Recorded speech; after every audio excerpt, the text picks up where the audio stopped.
हमारे दर्शक जानना चाहते हैं कि इस चुनावी माहौल में भाजपा अन्य पार्टियों की अपेक्षा अलग कैसे?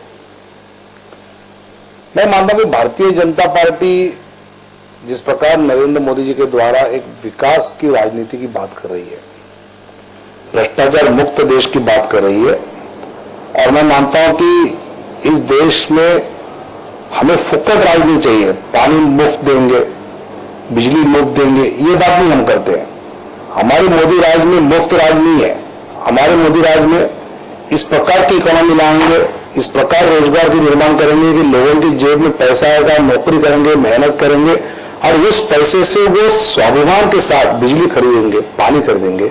और इसलिए कृषि से लेके रोजगार तक, विदेश नीति से लेके गांव की पंचायत तक एक अलग नीति इस देश में आज लाना जरूरी है, जो मोदी जी लाएंगे।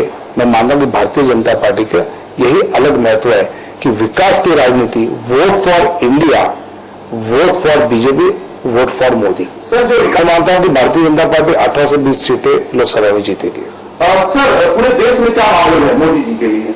जो आप महसूस कर रहे हैं, जो जनता महसूस कर रही है कि मोदी जी प्रधानमंत्री बनने वाले हैं, प्रधानमंत्री कुर्सी पर बैठेंगे और देश को विकास की राह पर चल पड़ेंगे। सर, जनता भी जानना चाहती है ना, मोदी जी को जो चेहरा बनाया गया है, भाजपा वाले उनको प्रधानमंत्री नहीं बनाएंगे।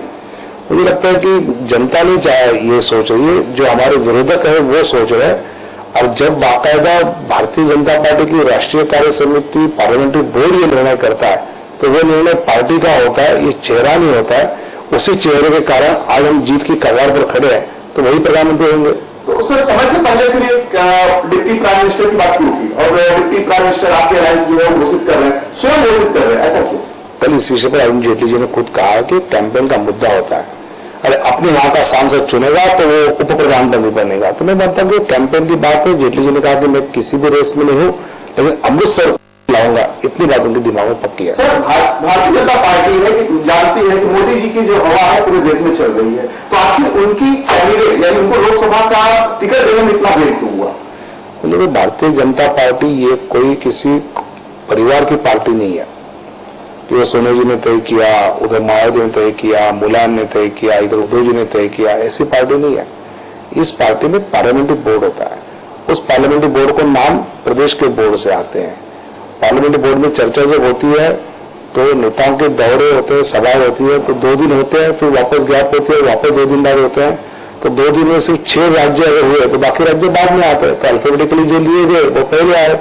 और इसलिए मेरा मानना है कि ये हमारे सिस्टम से है और सिस्टम से ऐसे होते आया है, और इसलिए इसमें कोई जानबूझकर देरी या जानबूझकर जल्दी नहीं। राजनाथ जी का भी लेट हुआ, मोदी जी का भी लेट हुआ, आडवाणी जी का भी लेट हुआ, जोशी जी का लेट हुआ। उसका कारण ये है कि वो क्रम में वो नाम आ रहे थे और इसलिए ऐसे हुआ। सर, लेकिन मोदी जी के चक्कर में जो बुजुर्ग लीडर्स थे, जो सीनियर लीडर्स थे, उनको बिल्कुल दरकिनार कर दिया गया, किसी की नहीं सुनी जा रही है। मुझे ऐसा नहीं लगता है। सर, जोशी जी को एकदम हटा दिया गया, वहां से कानपुर भगा दिया गया है। जोशी जी से इस विषय पर चर्चा हुई। पॉलिटिकल स्ट्रैटेजी के तहत मोदी जी ने काशी से लड़ना, ये पॉलिटिकल इंपॉर्टेंस का विषय पार्लियामेंट्री बोर्ड को लगा। उन्होंने जोशी जी से चर्चा की और जोशी जी की मान्यता के बाद ही घोषणा हुई।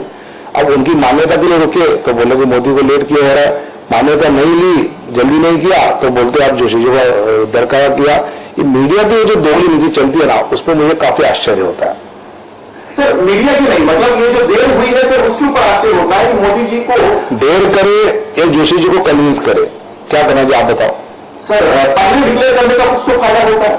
मुझे लगता है कि मोदी जी का कभी डिक्लेयर करो, चुनाव के नामांकन के अंतिम दिन में डिक्लेयर करो तो मोदी जी की विजय पक्का। सेना हमारे साथ 89 से 89 से है, आज तक वो टूटी नहीं है। कई ऐसे मौके आए कि जहां पर हमारा शायद कुछ विषय को लेकर झगड़ा हुआ, लेकिन अलायंस टूटा नहीं। इसका कारण हम सीटों पर साथ नहीं है, हम हिंदुत्व के विचार पर साथ है। और इसलिए अलायंस जब प्रिंसिपल पर है, विचार पर है, तो इस प्रकार कोई भी टूटने की संभावना नहीं। अभी पिछले दिनों शरद पवार जी मोदी के गुणगान कर रहे थे, कह रहे थे कि भाई उनको न्यायपालिका ने क्लीन चिट दे दी है, तो उनको गुजरात कांग्रेस से उनको दोषी नहीं माना जाना चाहिए। लेकिन आज जो है पवार जी कह रहे हैं कि मोदी को ही उसकी जिम्मेदारी लेनी चाहिए, ऐसा क्यों? पवार साहब ऐसा है कि आज एक वक्तव्य करेंगे तो कल दूसरा करेंगे। आज उन्होंने कहा कि बोगस वोटिंग करो। इस प्रकार पवार साहब जैसे सीनियर नेता अगर वक्तव्य करते हैं तो बहुत दुर्भाग्यपूर्ण है। शुरू में उन्होंने एनडीए का दरवाजा खटखटाने का प्रयास किया, जब वहां से उसको रिस्पांस नहीं हुआ तो विरोध में बोलना चालू किया है। इसलिए कोई जनता उनका इस वक्तव्य को सीरियस नहीं लेती। मान लीजिए सर, अगर हमारी जो भाजपा की सीटें हैं वो 272 नहीं पहुंचती हैं, तो क्या अन्य कोई पार्टी है जो कि भाजपा के संपर्क में है? भारतीय जनता पार्टी 272 के आगे पहुंचने वाली है, ये आज बहुत साफ बात है। 272 नहीं पहुंचेगी तो सर 300 तक पहुंचेगी। ये तो सर इंडिया साइनिंग के समय भी कहा गया था, जबकि ये कभी कभी ओवर कॉन्फिडेंस हो जाता है। इंडिया साइनिंग के समय इस प्रकार की बात कभी अटल जी ने नहीं कही थी, ना प्रमोद जी ने कही थी।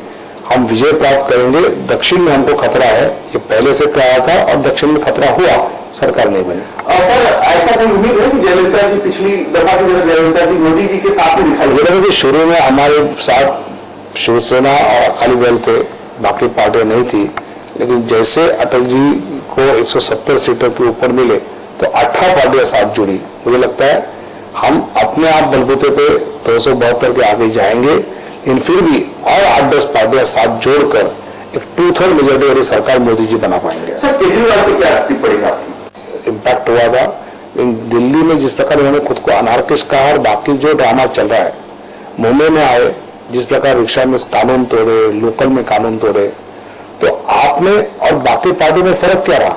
बाकी पार्टियों का जुलूस चलता है, ट्रैफिक को डिसिप्लिन टूट जाती है, लोगों को देरी होती है, आपका अलग क्या है? तो आपका भी वही है। और इसलिए केजरीवाल भी बाकी पार्टियों से अलग नहीं रहे, और इसलिए मुझे लगता है कि दिल्ली के बाहर उनका कोई जोर चलेगा। समाजवादी पार्टी उसका अपना एक इलाका है, जैसे महाराष्ट्र में भिवंडी है, महाराष्ट्र में थोड़ा सा मालेगांव का, मुंबई का इलाका है, बाकी जगह तो उसका कोई प्रभाव नहीं है।